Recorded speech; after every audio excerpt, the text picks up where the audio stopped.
नमो अर्हन्ताणं नमो सिद्धाणं नमो आयर्याणं नमो अज्जायाणं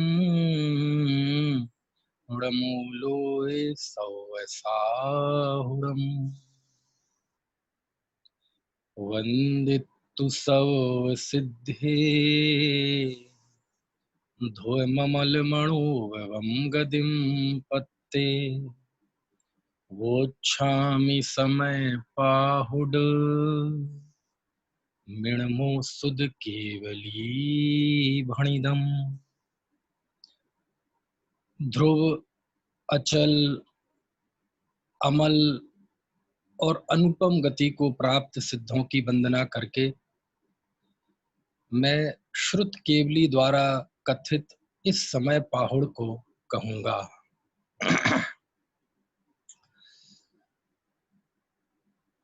समय पाहुड़ अपर नाम समय सार। समय सार की किसी एक खास गाथा या किसी एक खास प्रकरण पर हम बात नहीं करेंगे, बल्कि समग्र समय सार को लेकर कुछ बात करेंगे। हमारी इस चर्चा का बिंदु है आगे जो 5-6 घंटों में चर्चा होगी रोज, समय सार, चुनौतियां एवं दृष्टि। समय सार को लेकर क्या चुनौतियां हैं और समय सार की दृष्टि क्या है। चुनौतियां समय सार को लेकर वर्तमान में जो चुनौतियां हैं वो तो है ही, लेकिन यहाँ चुनौतियों से आशय हमारी आपकी चुनौती नहीं, बल्कि कुंद कुंद देव के सामने कौन सी चुनौतियां थी, उन चुनौतियों को हमें समझना है। और समय सार की दृष्टि यानी समय सार की वो थीम हमें समझनी है जिस थीम पर ये समय सार लिखा गया, और उसमें कुंद कुंद देव का जो विजन था, जो अंतर्दृष्टि थी, वो हमें समझना है। इस विषय पर हमारे पहले भी कई बार व्याख्यान हुए हैं, लेकिन 1 व्याख्यान 2 व्याख्यान, लेकिन अब उन्हीं बिंदुओं पर और अच्छे से चर्चा करने का मौका है। और जब भी किसी बात को दोबारा लिया जाता है तो अनेक नई बातें भी उसमें आती हैं। सबसे पहले हम जानते हैं ग्रंथ का, देखो, कुंद कुंद देव को जो नाम स्वीकृत है वो समय पाहुड़ है। और पाहुड़ शब्द का बड़ा टेक्निकल अर्थ है, ये मैं बताऊंगा क्रमशः, लेकिन बाद में अमृतचंद स्वामी ने इसको समय सार कहा, तो इसका नाम समय सार ही ज्यादा प्रचलन में आ गया। लेकिन कुंद कुंद देव की दृष्टि में इसका नाम समय पाहुड़ है। लेकिन हमें तो दोनों ही नाम स्वीकृत हैं, समय पाहुड़ कहें, समय सार कहें, कोई बात नहीं। मुंह पे समय सार भी आ सकता है, समय पाहुड़ भी आ सकता है। अभी मंगलाचरण में आपको एक थोड़ा सा कुछ अलग लग सकता है। मैंने मंगलाचरण में बोला है, वंदितु सव सिद्धे ध्रुव ममल मणोवम गदिम पत्ते। आपने ध्रुव मचल सुना होगा, अचल, लेकिन मैंने ममल बोला। माँ तो ध्रुवम के साथ है, ध्रुवम, अचलम, अणुवम, ठीक है। लेकिन मैंने ध्रुवम अमलम, अचल की जगह अमल बोला। उसका कारण कोई बहुत बड़ा नहीं है। जयसेन स्वामी ने एक अचल का पाठांतर भी माना है अमल, और ये अमल मुझे बहुत अच्छा लगा। कारण ये है कि ध्रुव और अचल, इन दोनों में थोड़ी समानता जैसी है शब्दों में, लेकिन अमल कहते ही बात बदल जाती है, उसमें और गहराई आ जाती है। निर्मल नहीं कहा बल्कि अमल कहा। क्या फर्क है निर्मल और अमल में? निर्मल यानी पहले मलिन था और बाद में मलिनता दूर हो गई तो उसे कहते हैं निर्मल। लेकिन कभी मलिनता थी ही नहीं, ना है ना कभी होगी, उसे कहते हैं अमल। ऐसे निर्मल और अमल का अर्थ किया जाता है। और मुनि श्री तारण स्वामी ने, जो उनका ग्रंथ है ममल पाहुड़, वो ममल पाहुड़ में जो ममल शब्द है वो भी यहीं से लिया हुआ है। और सबसे पहली बार इस ममल शब्द की इस व्याख्या पर हमारा ध्यान उसी समय गया जब मैं किसी समय ममल पाहुड़ देख रहा था, तो उन्होंने ऐसा अर्थ किया था। तब से वो मन में था। फिर जैसे नाचार ने तो पाठ दिया ही है, इसलिए वो कम प्रचलन में है, इसलिए मैंने अपने मंगलाचरण में ममल पाठ बोला, है ना।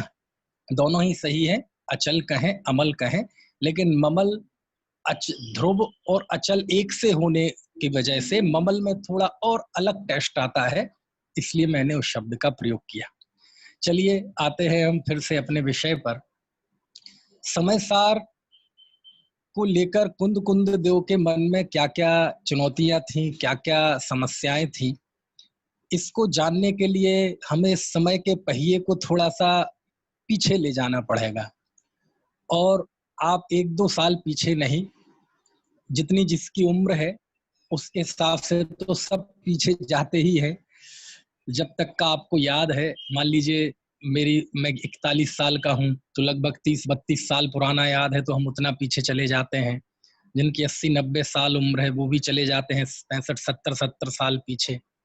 लेकिन हमें इतना पीछे जाना है कि उस समय हम कोई नहीं थे। आज से लगभग 2000 साल पहले जाइए आप, इस समय के पहिए को रिवर्स कर दीजिए और आज से 2000 साल पहले पहुंच जाइए और उस दौर में पहुंचिए जब समय सार लिखा जा रहा था। अब वो दौर कैसा था, तो इसके लिए मुझे 2-3 मिनट में थोड़ी सी आगम परंपरा आपको बतानी पड़ेगी। इस हुंडा अवसरपणी काल में, हुंडा अभी हटा दें, अवसरपणी काल में, है ना, 20 कोड़ा कोड़ी सागरोपम का पूरा एक कल्पकाल होता है, जिसमें 10 कोड़ा कोड़ी सागरोपम की उत्सर्पणी और 10 कोड़ा कोड़ी सागरोपम की अवसर्पणी, और ये वर्तमान में अवसर्पणी काल चल रहा है। अवसर्पणी काल में सब चीजें गिरावट की ओर जाती हैं, धीरे धीरे उनमें ह्रास होता है। मनुष्यों त्रियंचों की आयु, बुद्धि, बल, साधना की शक्ति, संघनन, ये सारी चीजों में गिरावट होती जाती है। तो ये अवसर्पणी काल चल रहा है। प्रारंभ के 3 काल तो भूख भूमि के काल थे, लेकिन भोग भूमि का काल समाप्त होने को ही था। उसी बीच इस युग के प्रथम तीर्थंकर हुए भगवान ऋषभ देव। उन्होंने इस युग में धर्म तीर्थ को स्थापित किया, और उसके बाद धर्म तीर्थ को स्थापित करने वाले 24 तीर्थंकर हुए, जिसमें अंतिम तीर्थंकर भगवान महावीर हुए।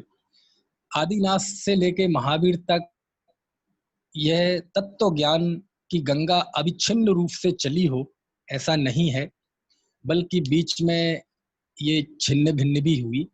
9वें तीर्थंकर सुविधिनाथ भगवान से लेके 16वें तीर्थंकर शांतिनाथ भगवान के बीच में 7 बार धर्म का विच्छेद हुआ। लेकिन शांतिनाथ भगवान ने जब इसे पुनर्जीवित किया, तो उसके बाद ये भगवान महावीर तक अविच्छिन्न रूप से चलती रही। यानी आज जो हमारे समक्ष तत्व ज्ञान की जिन धर्म की अविच्छिन्न धारा है, वह अविच्छिन्न धारा शांतिनाथ से होकर चली। उसके पहले तो छिन्न भिन्न हुई कई बार, इसलिए शांतिनाथ भगवान का बहुत महत्व है। भगवान महावीर अंतिम तीर्थंकर जब चौथे काल के 3 साल 8 महीने 15 दिन बाकी थे, तो भगवान महावीर को निर्वाण हुआ। चूंकि वो अंतिम तीर्थंकर थे, इसलिए अब तीर्थंकर होने का तो सवाल ही नहीं उठता। तीर्थंकरों का तो विरह हो गया भगवान महावीर के निर्वाण होते ही।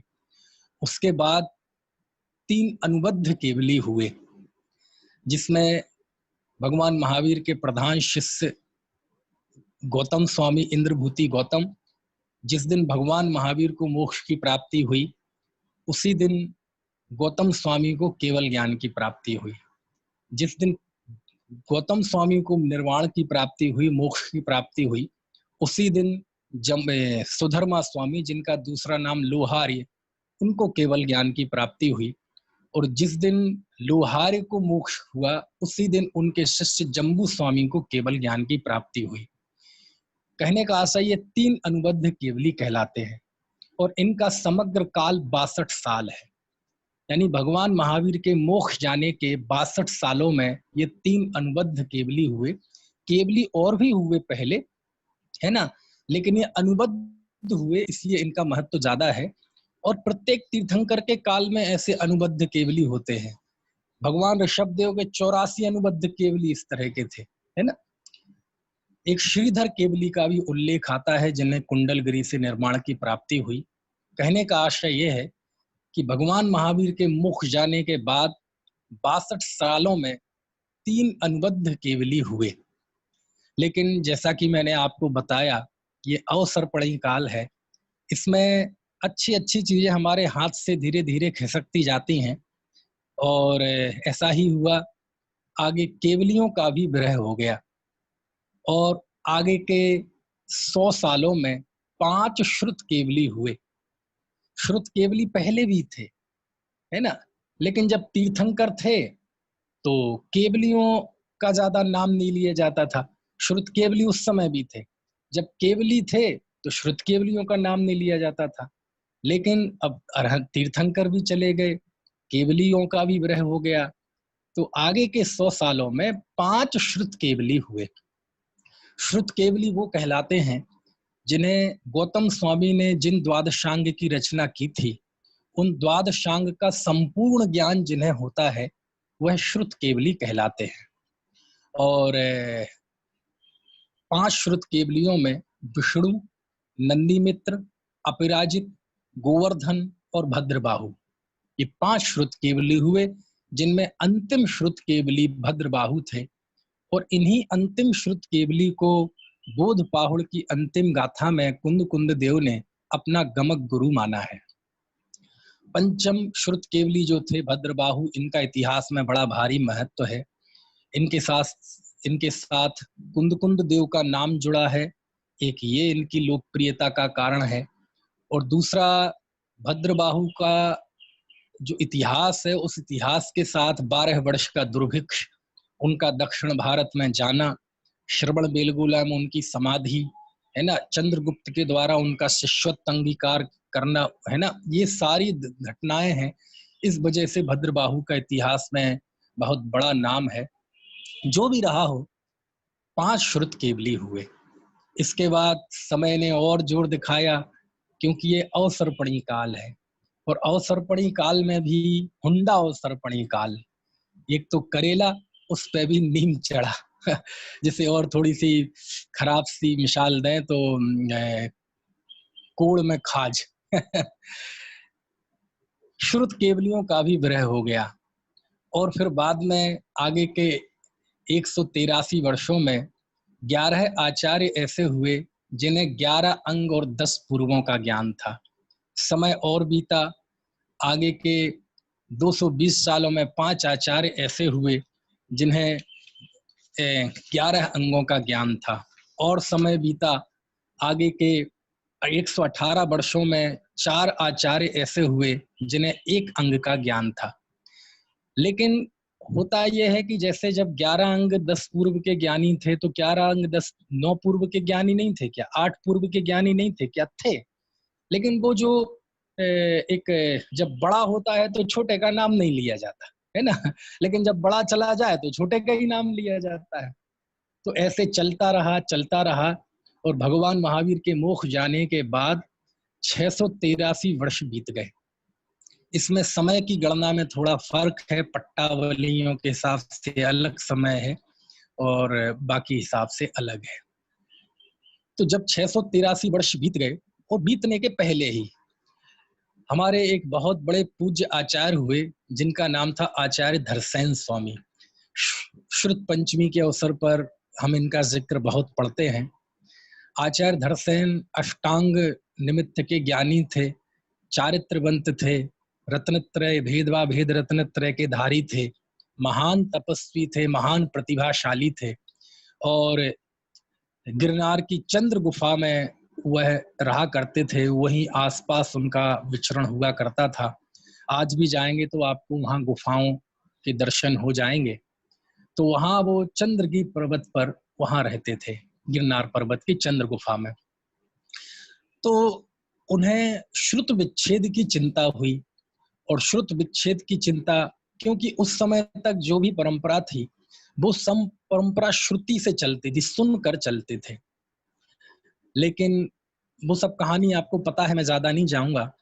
तो उन्होंने, उनको जो उपलब्ध ज्ञान था, उन्हें दूसरे अग्रायणी पूर्व के पांचवें वस्तु अधिकार के चौथे प्राभृत अधिकार का का ज्ञान था, कम्म पयडी पाहुड़।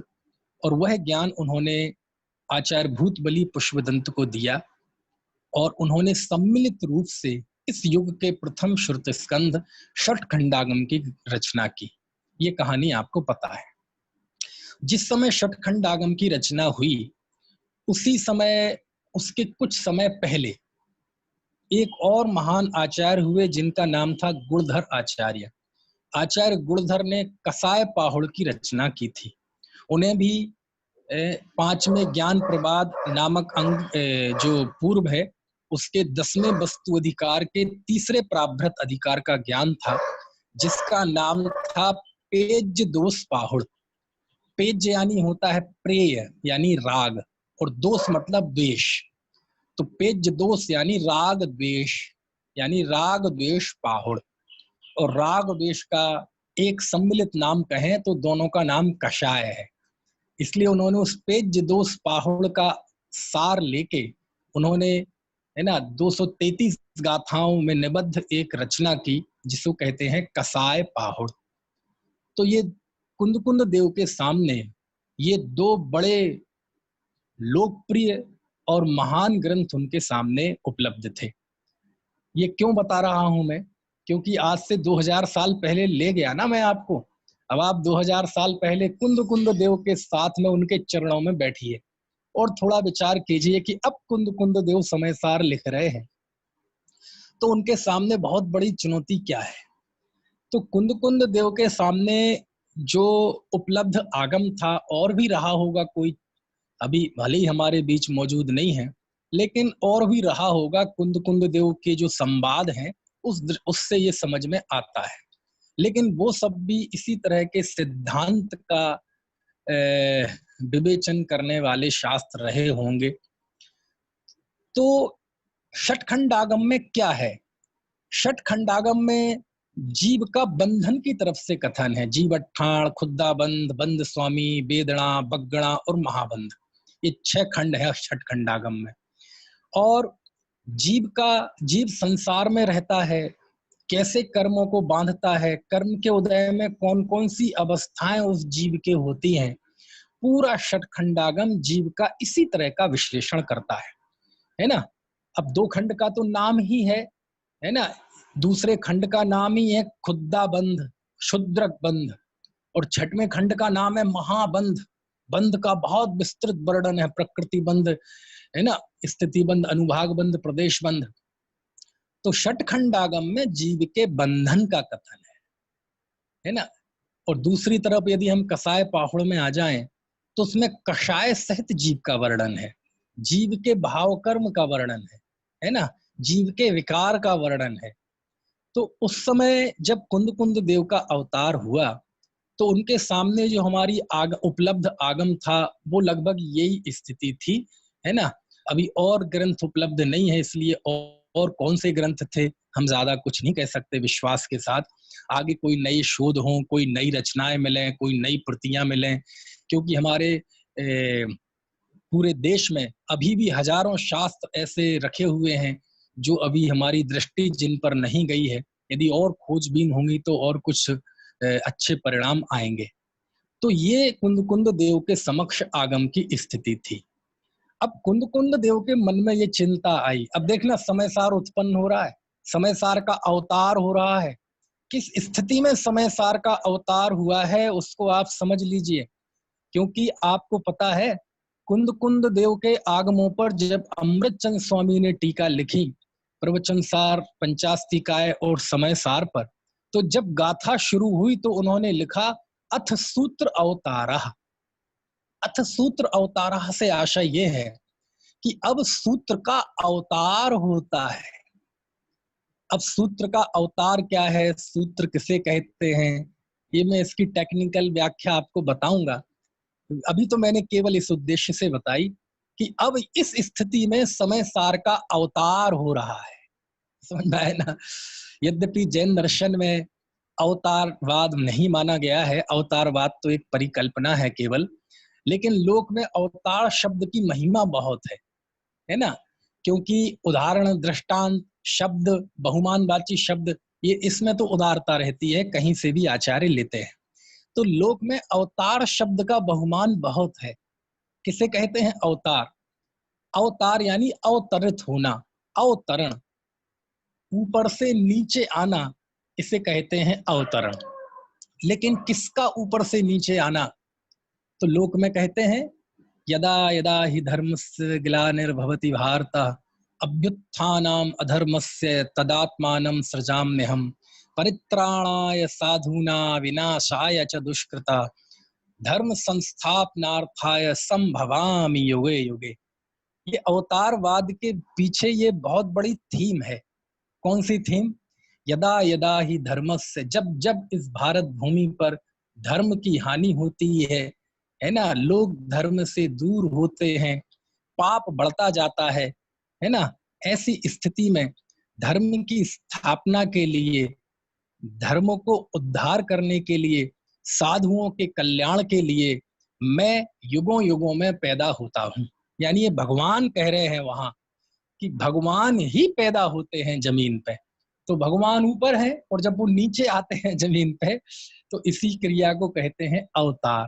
यानी भगवान का ही प्रकट होना, भगवान का ही मनुष्य के रूप में आना, इसको लोक में अवतार कहते हैं। और इस अवतारवाद की बहुत महिमा है दूसरे दर्शनों में, है ना? राम को अवतार माना, कृष्ण को अवतार माना, और साम्राज्यवादी मानसिकता के चलते ऋषभ देव को भी अवतार मान लिया गया, बुद्ध को भी अवतार मान लिया गया। समझ में आया? ऋषभ देव को भी अवतार माना। तो अब ये सब अपनी अपनी परिकल्पनाएं हैं, लेकिन जो भी हो, दुनिया में अवतार शब्द का बड़ा महत्व है। हमारे यहाँ भी तीर्थंकरों को अवतार कहते हैं। ऐसे ही भजनों में है ना, लिया प्रभु अवतार, जय जयकार जय जयकार जय जयकार।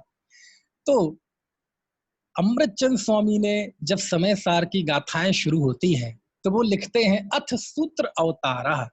अब सूत्र का अवतार होता है, यानी अमृतचंद स्वामी की दृष्टि से ये कुंद कुंद देव के वचन मानो भगवान का अवतार है। मानो भगवान ही सिद्धालय से उतरकर इन गाथाओं के रूप में मूर्त हुए हैं, वो ही उतर के नीचे आ गए हैं और इन गाथाओं के रूप में प्रकट हुए हैं। क्योंकि पंचम काल में भगवान तो होते नहीं, तीर्थंकर होते नहीं, सबका विरह हो गया। लेकिन आज गाथा सूत्रों के माध्यम से भगवान हमारे बीच में आए हैं, आंखों के सामने। मानो कुंद कुंद देव ने बहुमान, यानी उनके अमृतचंद स्वामी के मन में कुंद कुंद देव के गाथा सूत्रों का क्या महत्व है, समझ में आया? कितनी भक्ति है उनको कुंद कुंद देव के वचनों की, इससे पता चलता है। तब उन्होंने लिखा अथ सूत्र अवतारा। बोले सावधान, समझ में आया ना? सब काम छोड़ दो, सारी उलझने छोड़ दो, दत्त चित्त होके अब हाथ जोड़ के और आंखों में उत्साह लेके उनकी वंदना करने के लिए दत्त चित्त हो जाओ। क्यों? अब भगवान आ रहे हैं। जैसे अभी हमने प्रवचन के पहले पूजा की, तो हम स्थापना पढ़ते हैं ना, तो स्थापना में सब लोग खड़े हो जाते हैं, अत्र अत्र तिष्ठ तिष्ठ ठाठा। क्यों इस खड़े हो जाते हैं? बाकी पूजन भली बैठ के कर लेते हैं, लेकिन स्थापना के समय खड़े क्यों? क्योंकि भगवान आ रहे हैं, तीन लोगों के नाथ का हम आह्वान कर रहे हैं, और वो आह्वान कर रहे हैं और जो लोग हमारे सामने आएंगे और हम बैठे रहेंगे। तो मानो अमृतचंद स्वामी कह रहे हैं सावधान सावधान, नगाड़े बजा रहे हैं, सुनो सुनो सुनो, सावधान सावधान सावधान, भगवान का अवतार। यानी कुंद देव के वचन अमृतचंद स्वामी को भगवान जैसे लगते हैं। समझ में आ रही बात की? अच्छा, एक साथ कितने तीर्थंकर हो सकते हैं? अधिक से अधिक कम से कम 20, और ढाई द्वीप में अधिक से अधिक 170 तीर्थंकर एक साथ हो सकते हैं। लेकिन यदि अमृतचंद स्वामी की इस टिप्पणी के हिसाब से देखा जाए, तो ये मान लीजिए 415 गाथाएं हैं, तो 415 तीर्थंकर हैं ये।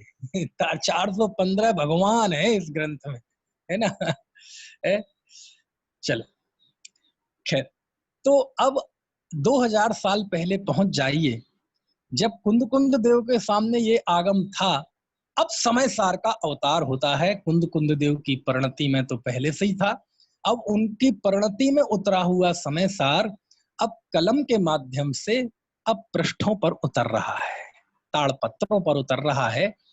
और जब ताड़पत्रों पर उतर रहा था तो उनके मन में एक बहुत बड़ा संकल्प जो आया, उनके मन में ये चिंता आई कि अभी तक आचार्यों ने आगम जो भी लिखा हुआ है, षटखंडागम, कषाय पाहुड़, 8 कर्म, 148 प्रकृतियां, 14 गुण स्थान, 14 मार्गण स्थान, है ना।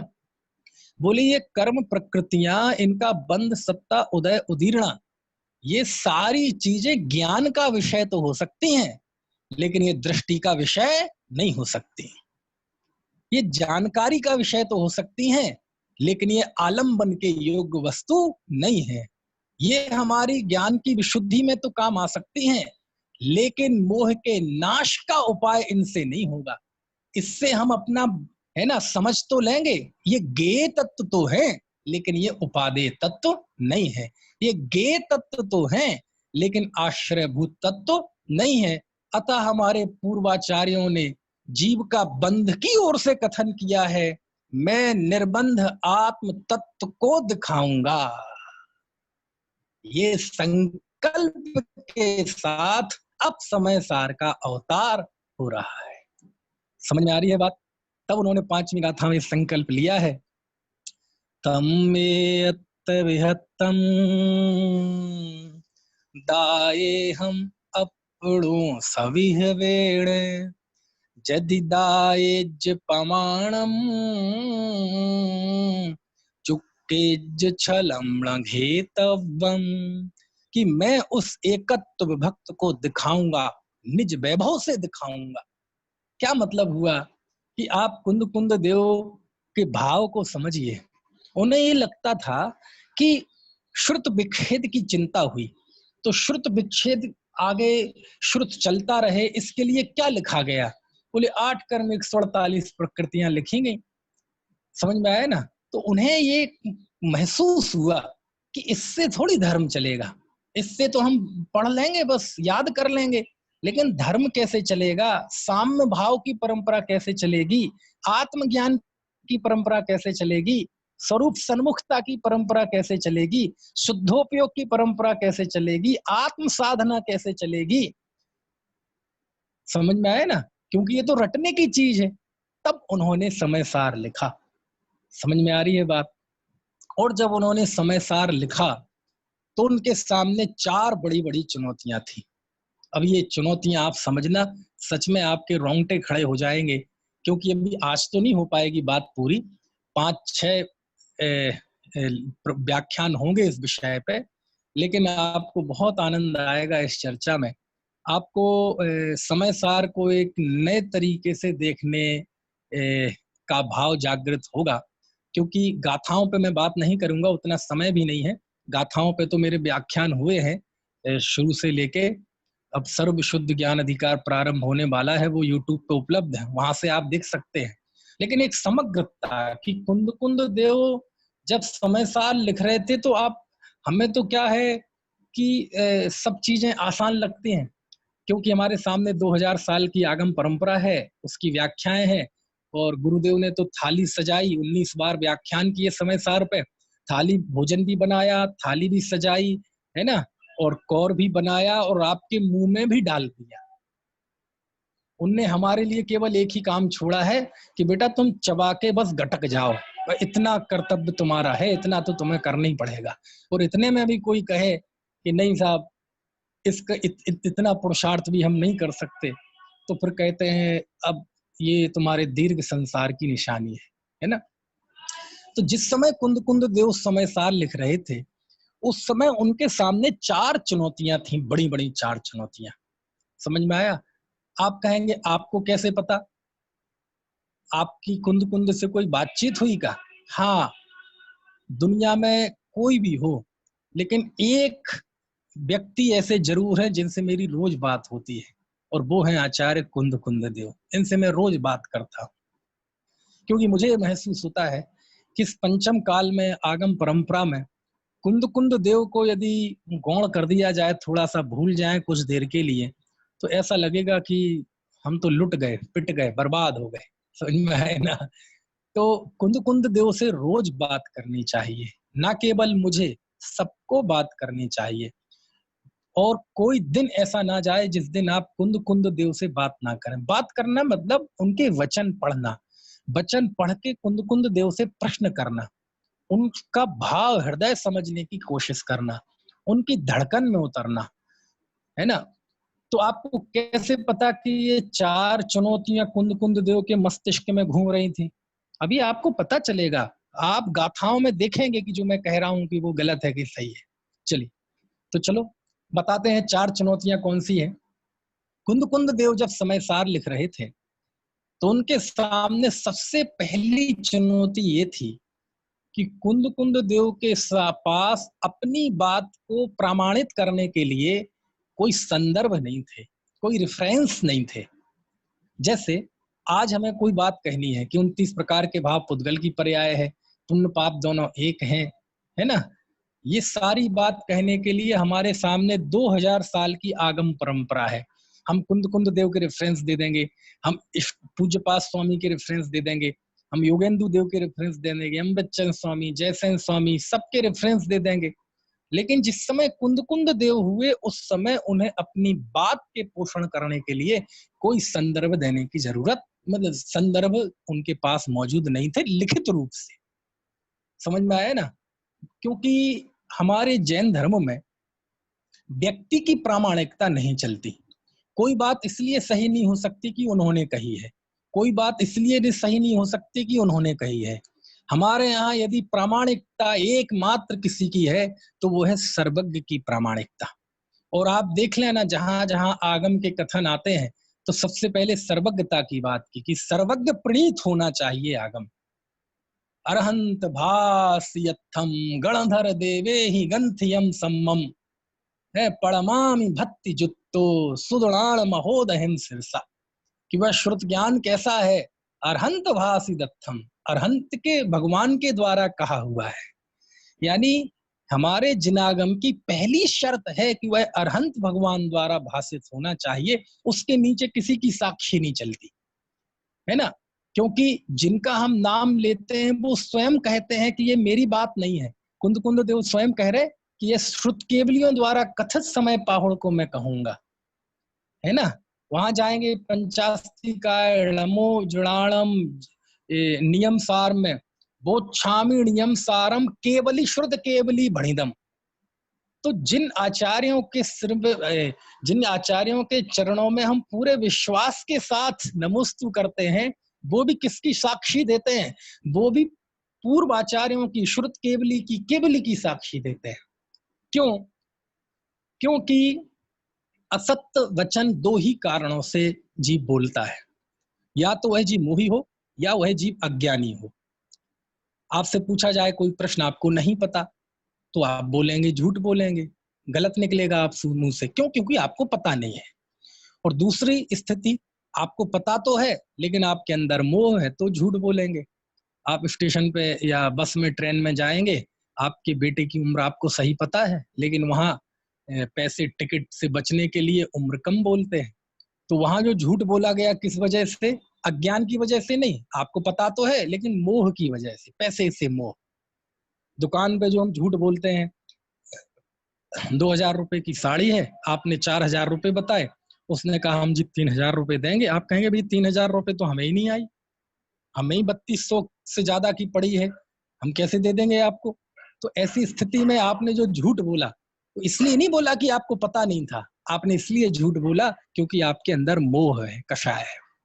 तो 2 ही कारणों से झूठ बोला जाता है, मोह से अथवा अज्ञान से। इसका अर्थ यह हुआ कि आप्त व्यक्ति कौन है, आप्त पुरुष कौन है, प्रामाणिक पुरुष कौन है? प्रामाणिक पुरुष वही हो सकता है जिसके मोह भाव ना हो और अज्ञान भाव ना हो। मोह होगा और अज्ञान नहीं होगा तो झूठ बोलोगे, अज्ञान होगा और मोह नहीं होगा तो भी झूठ निकलेगा। लेकिन जब झूठ के दोनों कारण खत्म हो जाएं, ऐसे व्यक्ति की वाणी ही प्रामाणिक होती है, उसे ही हम आप्त कहते हैं। दोषावरणयोर हानि निःशेषास्ति शायनाथ। समंत भद्र स्वामी का वचन है ना कि हे भगवान, आपने दोषों का नाश कर दिया, आपने आवरण का नाश कर दिया। तो उसी की प्रामाणिकता हमारे यहाँ मानी गई है। और ऐसे अरहंत देव ही वीतरागी सर्वज्ञ हैं। दोषों का नाश करना यानी वीतरागता, और अज्ञान का नाश करना यानी सर्वज्ञता। इस तरह सर्वज्ञ ही प्रामाणिक है, और उन्हीं की परंपरा में जो कुछ लिखा जाता है वही प्रामाणिक कहलाता है, जिसमें कोई पूर्वापर विरोध ना हो, परंपरा से वह सर्वज्ञ की वाणी का पोषण करता हो। लेकिन कुंद देव को जो भी समय सार में कहना था, उनके पास कोई लिखित रूप से संदर्भ नहीं थे। क्योंकि आज भी हम कोई भी आप बोल दें ऐसी नई सी, तो आप कहेंगे कहाँ लिखी, किस शास्त्र में लिखी, क्या इसका प्रमाण है, पेज नंबर बताइए, गाथा नंबर बताइए, सूत्र नंबर बताइए, श्लोक नंबर बताइए, कौन से आचार्य ने कही है। पूछा जाता है कि नहीं? पूछा जाना चाहिए, इसमें कोई आश्चर्य वाली बात नहीं है। कहने का आशय ये है, मान लीजिए कुंद देव से कोई पूछ ले कि समय सार में आप कह रहे हैं कि आत्मा प्रमत्त नहीं है, अप्रमत्त नहीं है, कहाँ लिखा है, कौन से शास्त्र में लिखा है, आप बताइए। आचार्य के पास लिपिबद्ध शास्त्रों में अपनी बात के पोषण के लिए पूर्वाचार्यों के कोई प्रमाण नहीं है। कितनी बड़ी बात है, बोलो, कितनी बड़ी दुविधा है। समझ में आया ना? जो विद्वान लोग हैं उनसे पूछो कि जब उन्हें कोई बात कह देते हैं और कोई पूछ ले कहाँ लिखी है, और हमें पता ना हो कि आगम में इस पृष्ठ पे यहाँ आचार्य ने लिखी है, तो कितनी बड़ी मुसीबत जाती है। लज्जित होते हैं। समझ में आया? क्यों हम बात कह रहे हैं, सही कह रहे हैं, लेकिन हमें पता नहीं है कहाँ लिखी है, कहाँ कही है, बस सुनी है हमने। कुंद देव के सामने ऐसा कोई प्रमाण नहीं था कि वो ये कह सकें कि हाँ, हमारे पूर्वाचार्यों ने यहाँ लिखा है कि आत्मा प्रमत्त अप्रमत्त नहीं है। कोई उनके पास लिपिबद्ध प्रमाण नहीं है। कुंद देव कर्ता कर्माधिकार में कहेंगे कि जीव कर्म नो कर्म का कर्ता नहीं है। जीव कर्मों के बंध की, विच्छुत्ति के, उपशम, संक्रमण आदि का कर्ता नहीं है। समझ में आए ना? अब कोई खड़ा होके पूछने लगे क्या बात करते हैं कुंद देव, कहाँ लिखा है, कौन से आचार्य ने लिखा है, हमें लिखा बताइए जरा, हम आपकी नहीं मानेंगे, हम परंपरा को प्रमाण मानते हैं, और परंपरा के मूल में सर्वज्ञ देव हैं, बताइए कौन से शास्त्र में लिखा जो आप कह रहे हैं। कुंद देव के समक्ष कोई प्रमाण मौजूद नहीं है। लिपिबद्ध परंपरा से तो थे, श्रुति परंपरा से तो थे, क्योंकि श्रुति परंपरा से ही नहीं होंगे तो कोई सम्यक दृष्टि कैसे होगा, कोई आत्मानुभवी कैसे होगा, कोई मुनि कैसे होगा, आचार्य कैसे होंगे। उसके पहले सब आत्मज्ञानी संत थे। 11 अंग 10 पूर्व के ज्ञानी, वो तो पक्का ही है कि वो आत्मज्ञानी थे, क्योंकि वो तो रिद्धि, और रिद्धि तो वर्धमान चारित्र रत्नत्रय वालों को प्रकट होती है। श्रुत केवली थे, वो सब आत्मज्ञानी थे। तो श्रुति परंपरा से तो सब था। और कुंद देव भी जब कहते हैं कि समोषण में गए थे, विदेह क्षेत्र के चारण रिद्धि से गए थे, तो चारण रिद्धि किसके होती है, रिद्धियां किसके होती है, रत्नत्रय के धारियों के होती है, और रत्नत्रय बिना आत्मज्ञान के हो जाता है। तो श्रुति परंपरा से तो सब था, मैं बात कह रहा हूं केवल लिपिबद्ध। समझ में आया ना? और आज भी ऐसा होता है कि कहाँ आपके पास प्रमाण क्या है, तो हम कहेंगे हमने उनसे सुना था, उनसे सुना था। नहीं, सुना होना नहीं, हमें लिखा बताओ। आज भी लिखित की कीमत है। आज भी कोर्ट में चले जाएं, आप कहीं चले जाएं, आपके पास लिखित प्रमाण हो किसी चीज का तो ठीक है, भले ही वो झूठा हो। यहाँ तो झूठ वाली बात नहीं, लेकिन लिखित का महत्व मैं बता रहा हूं। लेकिन यदि सही भी हो, लेकिन वह श्रुति परंपरा से हो, लेकिन लिखित ना हो, तो कोर्ट में उसकी कोई वैल्यू नहीं है, कोई महत्व नहीं है। कुंद देव से कोई पूछता है इसका क्या प्रमाण है, कुंद देव के पास कोई प्रमाण नहीं है। कुंद देव पुण्य पाप अधिकार में कहते हैं कि पुण्य पाप दोनों एक हैं, दोनों एक लोहे की बेड़ी है, एक सोने की बेड़ी है, इसलिए दोनों के साथ राग मत करो, दोनों कुशीलों के साथ राग मत करो, दोनों का संसर्ग मत करो। कहाँ लिखा है, कहाँ लिखा है, संदर्भ दो, संदर्भ दो, कौन से पूर्वाचार्य ने लिखा है, आगम प्रमाण दीजिए। बोलो, ये स्थिति कुंद देव के सामने भी रही होगी कि नहीं? लेकिन कुंद देव के सामने भी इस तरह के कोई प्रमाण नहीं थे।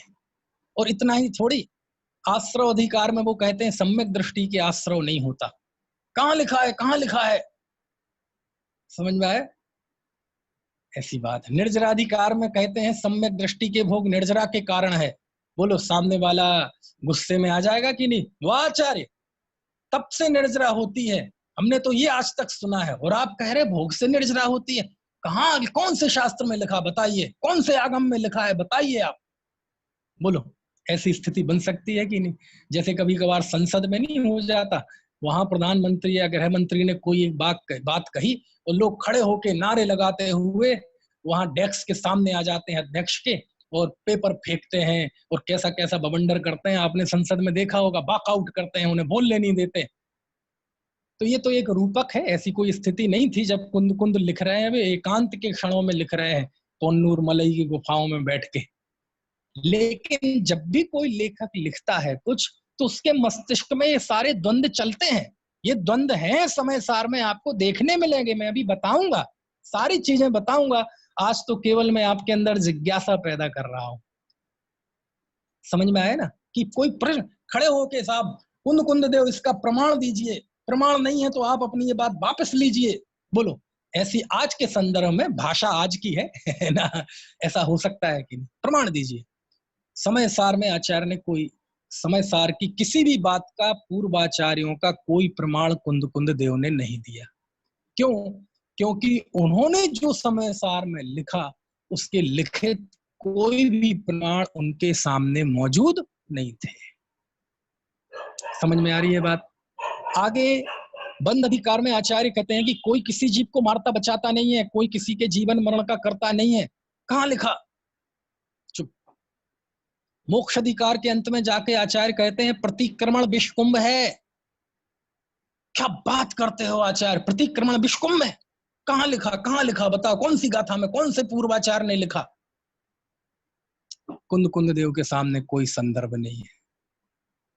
बात समझ में आ रही है मेरी? मैं बहुत गंभीर बातें कह रहा हूं समझ में है?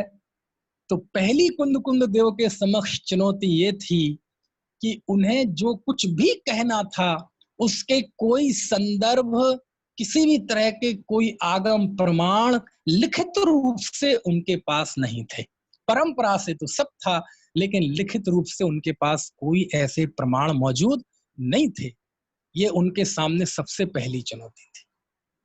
कुछ बात समझ में आ रही है आपको, है ना?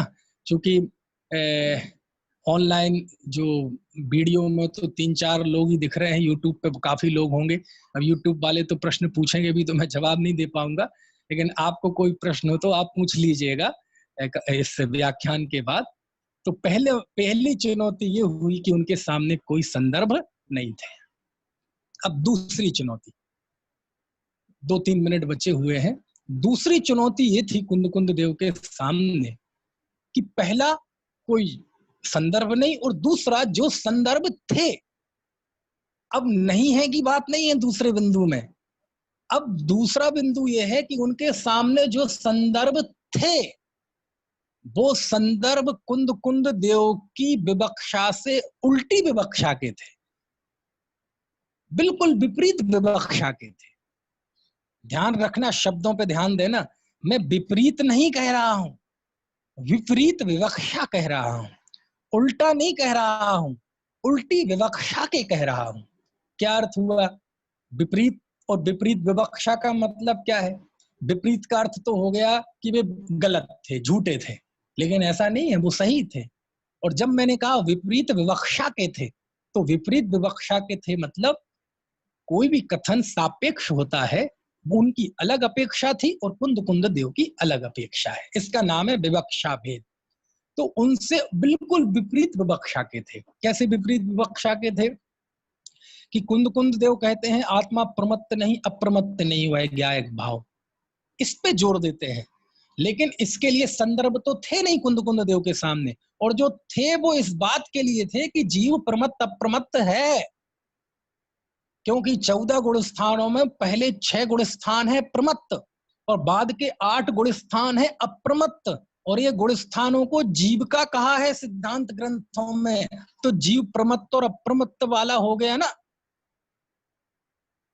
भगवान महावीर को जब हम तीर्थंकर कहते हैं तो तीर्थंकर 13वें गुण स्थान की जो अवस्था है, संयोग केवली की अवस्था, तो हमने कह दिया ना कि जीव प्रमत्त है, ये अप्रमत्त है। समझ में आया ना, जीव केवली है, गुण स्थान वाला है।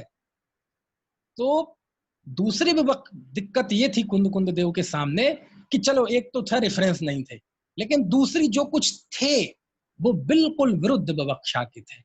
जब भी कुंद कुंद देव एक गाथा बोलेंगे तो 10 लोग खड़े हो जाएंगे कि साहब क्या बात करते हो, कहाँ लिखा कहाँ लिखा, हम तो अभी शास्त्रों में ऐसा पढ़ के आए हैं। वो कहते कि जीव कर्म नो कर्म का करता नहीं है, तो लोग खड़े होके क्या कह रहे हैं आचार्य, अभी हम षटखंडागम में अभी हमने आपकी कक्षा के पहले पढ़ा कि जीव उस गुण स्थान में इतने कर्मों का बंधन करता है, इतने कर्मों की विच्छुत्ति करता है। पूजन में नहीं पढ़ते अपन, चौकर्म सूत्रे षट प्रकृति नासी जीते अष्टादश दोष राशि, कि हे भगवान आपने 4 कर्मों की है ना प्रकृतियों का नाश कर दिया। तो ये गलत है, झूठ है, पूर्वाचार्य गलत लिख रहे हैं क्या? समझ में आ रही है बात? वो कहेंगे सम्यक दृष्टि के भोग से निर्जरा होती है। क्या बात करते हो आचार्य, हमने तो पढ़ा तब से निर्जरा होती है। तो ये कुंद कुंद देव के सामने एक दूसरी समस्या थी कि वो जो कुछ भी कहते थे उसके संदर्भ तो थे ही नहीं, और जो संदर्भ थे वह उनसे विरुद्ध विवक्षा के थे। अब वो ऐसी स्थिति में कुंद कुंद देव कैसे रास्ता निकालते, लेकिन कुंद कुंद देव इन चुनौतियों से डरे नहीं, इन चुनौतियों से भागे नहीं, पलायनवादी नहीं हुए, बल्कि उन्होंने इन चुनौतियों का सामना किया। और कैसी कुशलता से इन्होंने इनका सामना किया, इसका अपना एक इतिहास है। अभी 2 चुनौतियां मैंने बताई, 2 चुनौतियां और हैं। पहले हम चुनौतियां समझेंगे और कुंद कुंद देव ने कैसे पराक्रम के साथ, कैसे बुद्धि के कौशल के साथ इन समस्याओं का समाधान किया, और निर्बंध आत्मा हमारे हाथ में लग रख दिया कि देखो ये है आत्मा। ये बहुत अद्भुत यात्रा है जो मैंने शुरू की है, और देखो आप लोगों को कितना मजा आता है। लेकिन ये सारी चीजें मैं अपने आनंद के लिए करता हूँ, आपको भी आनंद आए तो बहुत अच्छी बात है। कल 2 चुनौतियों की बात और करेंगे, फिर समाधान की बात करेंगे। अभी का समय हो गया।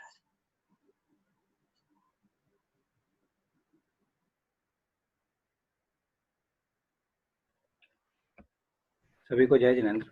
अभी हमने आदरणीय भाई साहब का प्रवचन सुना, बहुत ही मार्मिक प्रवचन। हेलो, आवाज आ रही है?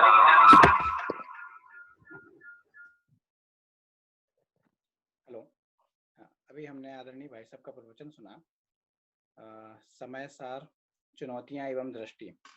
बहुत ही मार्मिक व्याख्यान हुआ भाई साहब का। अगर किसी को कोई भी प्रश्न हो तो भाई साहब से पूछ सकते हैं। आप रेज हैंड कर सकते हैं, किसी को कोई क्वेश्चन हो तो। ये रेज हैंड किया है मुकेश जैन के नाम से जो आईडी है भाई। जी भाई साहब, ये इनको अनम्यूट कर दीजिए। मुकेश जैन के नाम से आईडी है, भाभी जी हैं। हाँ जी, आपको आप अनम्यूट कीजिए, आपके स्क्रीन पे ऑप्शन आया होगा।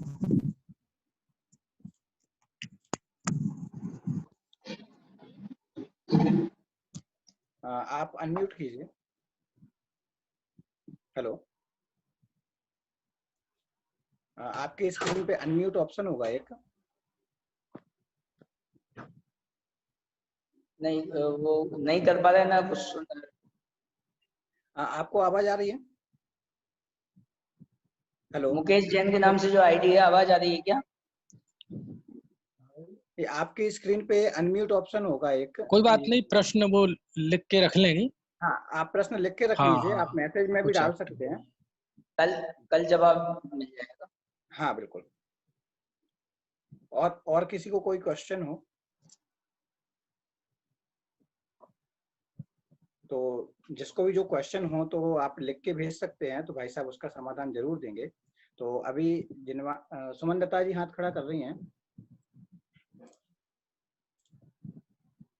जी। अनुबद्ध केवली मतलब क्या? अनुबद्ध केवली से आशय ये होता है कि जिस दिन भगवान महावीर को मोक्ष हुआ, बिल्कुल उसी दिन उनके शिष्य को केवल ज्ञान की प्राप्ति हुई। जिस दिन उनके शिष्य को मोक्ष हुआ, उसी दिन उनके शिष्य को केवल ज्ञान की प्राप्ति हुई। तो एक जैसे श्रृंखला बन जाती है ना, कि वो सिलसिले को तोड़ते नहीं है ना, वो सिलसिला चलता रहता है। दीपक से दीपक लो लगाते हैं ना, तो अपन कहते हैं ना पंक्तिबद्ध दीपक रख दिए गए। तो ऐसे ही कोई भी विरह नहीं हो पाया, बिल्कुल एक सुनिश्चित क्रम में वो केवली हुए, इसलिए उन्हें कहते हैं अनुबद्ध केवली। और एक प्रश्न और है कि जैसे गाथा में परिवर्तन नहीं हो गया, अगर आपने जैसे बोला अमल और अचल है, गाथा में परिवर्तन नहीं हुआ। मूल गाथा में दोनों ही पाठ हैं, अचल भी है और अमल भी है। परिवर्तन अपने मन से तो मैं कैसे करूंगा, मेरी कहाँ इतनी हिम्मत है, मेरी तो नहीं, किसी विद्वान की हिम्मत नहीं होती ऐसी। हाँ, लेकिन मेरा उद्देश्य ये रहता है कि जिन बातों की चर्चा हमारे यहाँ होती रहती है, उन बातों को ज्यादा ना करके जो चीजें छूट जाती हैं उन बातों पे हम बात करें। तो ये अमल पाठ, इसकी चर्चा कम होती है, जैसे आचार्य ने पाठ दिया है ना। तो इसलिए मैंने उसको लिया ताकि वो शब्द भी आपके ज्ञान में आ जाए, इसलिए है। बाकी ऐसा पाठ मेरी कहाँ हैसियत है कि मैं पाठ परिवर्तन, वो तो किसी की हिम्मत नहीं है ऐसा बोलने की। नहीं, अच्छा किया आपने पूछ लिया। अपना अब कल के दिन में मंगलाचरण में अचल भी बोलूंगा, तो आप चिंता मत करना। अचल जुबान पे पड़ा चढ़ा मेरे भी चढ़ा है, लेकिन मैं अमल भी बोलता हूँ ताकि वो भी आपके बात दिमाग में आए। अभिप्राय सही है। हाँ हाँ, ठीक, थैंक यू। अलग अलग टीकाओं में दोनों ही अर्थ मिलते हैं, ऐसा भाई साहब का कहना है जी। और अभी और किसी को कोई क्वेश्चन हो तो आप पूछ सकते हैं, अन्यथा आप प्रश्न लिखकर भी दे सकते हैं, तो भाई साहब उसका समाधान जरूर देंगे। अभी हम जिनवानी स्तुति करते हैं। अनंत धर्मणः तत्त्वं पश्यन्ति प्रत्यगात्मनः अनेकान्तमयी मूर्तिर्नित्यमेव प्रकाशिताम्